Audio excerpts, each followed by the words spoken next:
جناب زینب کہہ رہی تھی یزید تو مٹ جائے گا، ہمارا تذکرہ باقی رہے گا۔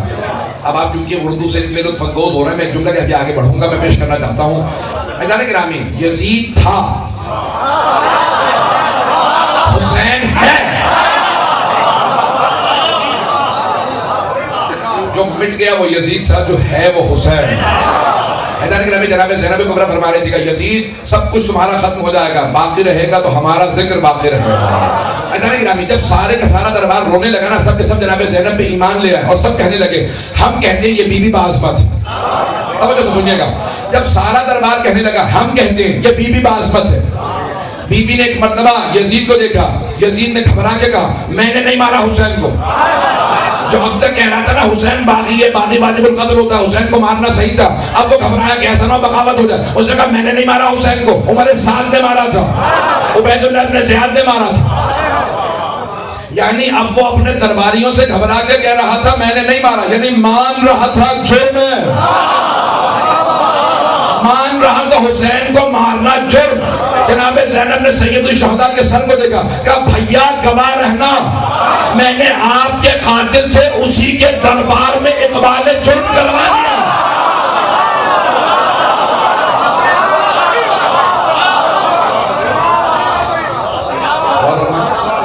میں نے آپ کے قاتل سے اسی کے دربار میں اقبال جرم کروا دیا۔ اب وہ ماننے لگا ہے یہ جرم تھا۔ جب قاتل خود اپنے جرم سے دامن چھڑانے لگے تو سمجھ لو مقتول کی فتح ہو گئی، لیکن یہ فتح کی ضمانت جناب زینب نے دی۔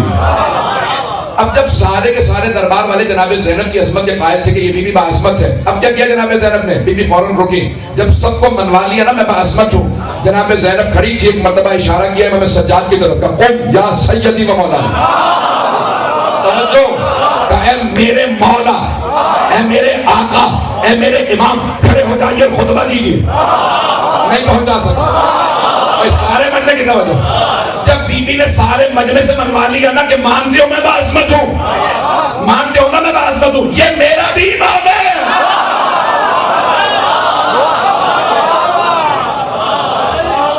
بی بی نے ایک مرتبہ مجمع سے منوایا، مجھے باعظمت مانتے ہو، یہ میرا امام ہے۔ ایک مرتبہ کا قوم یا سیدی و مولا ہے، میرے امام ہے، میرے مولا ہے، میرے آقا، کھڑے ہو جائیے آپ کے خطبے کی باری۔ اب یزید جو روک رہا تھا روک نہیں سک رہا، پتہ نہیں بات پہنچے گا نہیں، اب اس سے بھی روکا نہیں جا رہا تھا، سارا دربار کہنے لگا ہم سننا چاہتے ہیں یہ کیا کہنا چاہتے ہیں، اور امام کھڑے ہوئے زنجیروں کو تھاما کھڑے ہو گئے۔ جب خطبہ دینا چاہتے تھے نا تو لوگ کہنے لگے آپ بھی ممبر پہ آ جائیں، آپ ممبر پہ آ کے خطبہ دیجئے۔ امام نے ممبر کی طرف اشارہ کیا، ھذا الاعود، اس لکڑیوں کے ڈھانچے پہ نہیں پہنچا سکا۔ امام نے کہا یہ ممبر نہیں ہے، لکڑیوں کا ڈھانچہ ہے۔ کیوں؟ کیونکہ ابھی اسی ممبر سے جناب امیر کی توہین کی گئی تھی۔ میرا نظریہ یہ ہے کہ امام جو کہہ رہے ہیں لکڑیوں کا ڈھانچہ، ممبر نہیں ہے، لکڑیوں کا ڈھانچہ، ھذا الاعود، یہ لکڑیوں کا ڈھانچہ، جس ممبر سے علی کی توہین ہو وہ ممبر نہیں، لکڑیوں کا ڈھانچہ، اور جن لکڑیوں پہ بیٹھ کے علی کا تذکرہ ہو، علی کے فضائل ہو، وہی ممبر ہے۔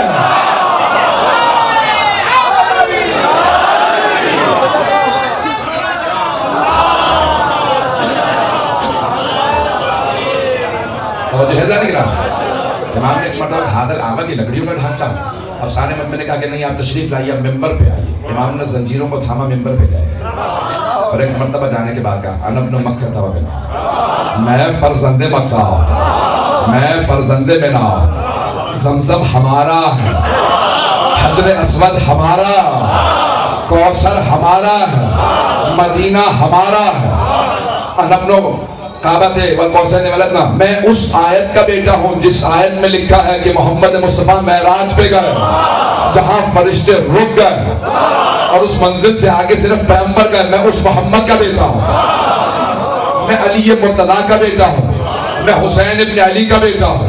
امام نے اپنے سارے فضائل پڑھے، اب سارا مجمع ہونے لگا، امام نے کہا اب سمجھ میں آیا ہم کون ہیں، ہم آل محمد ہیں، یہ سب کا سب نظام شریعت ہمارا۔ اب سارے کا سارا مجمع ہے، یزید نے دیکھا کہ بھئی یہ تو پورا کا پورا مجمع منقلب ہو گیا، سب کی آنکھوں میں آنسو ہیں، فوراً اس نے مؤذن کو کہا کہ اذان دے، مؤذن سے کہا اذان دے، اس کو روکنے کا طریقہ صرف یہی ہے کہ اذان دی جائے۔ توجہ، زنجیروں میں ہاتھ ڈال کے اب نہیں بٹھا سکتا کیونکہ میرے درباری مجھے چھوڑ چکے، ایک مرتبہ یزید نے کہا مؤذن سے اذان دے تاکہ یہ رک جائے. مؤذن نے کہا اللہ اکبر، امام نے کہا جل جلالہ. اس نے کہا اشہد ان لا الہ الا اللہ، امام نے کہا وحدہ لا شریک لہ. جس نے کہا اشہد ان محمد رسول اللہ، امام نے کہا رک. یزید یہ بتا یہ محمد تیرے جد ہے یا میرے؟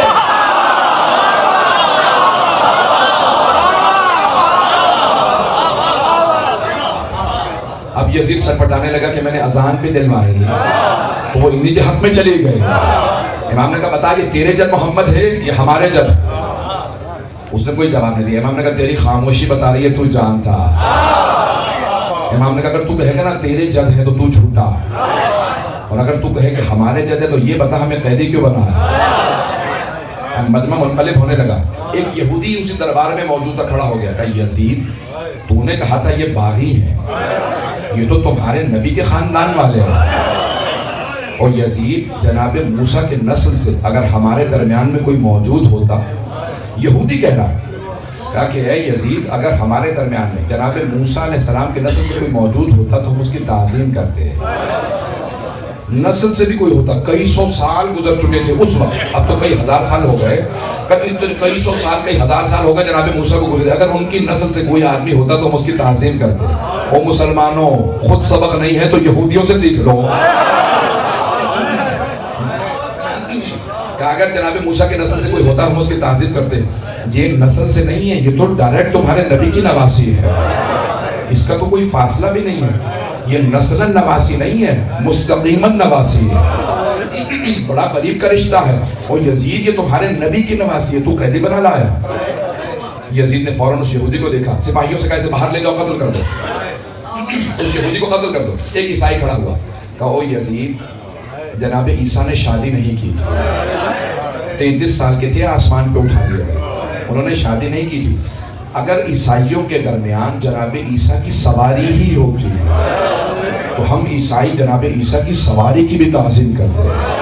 ہم بار بار کہتے ارے یہ سواری عیسیٰ کی سواری ہے، ہم اس کو بھی مقدس سمجھتے، ہم اس کی بھی تعظیم کرتے. ارے یزید یہ تیرے نبی کی بیٹی کی بیٹی ہے، اسے دربار میں لے آ. یزید نے فوراً کہا اس عیسائی کو بھی باہر لے جاؤ، اسے جا کے قتل کر دو. اب سارا کا سارا مجمع منقلب ہونے لگا.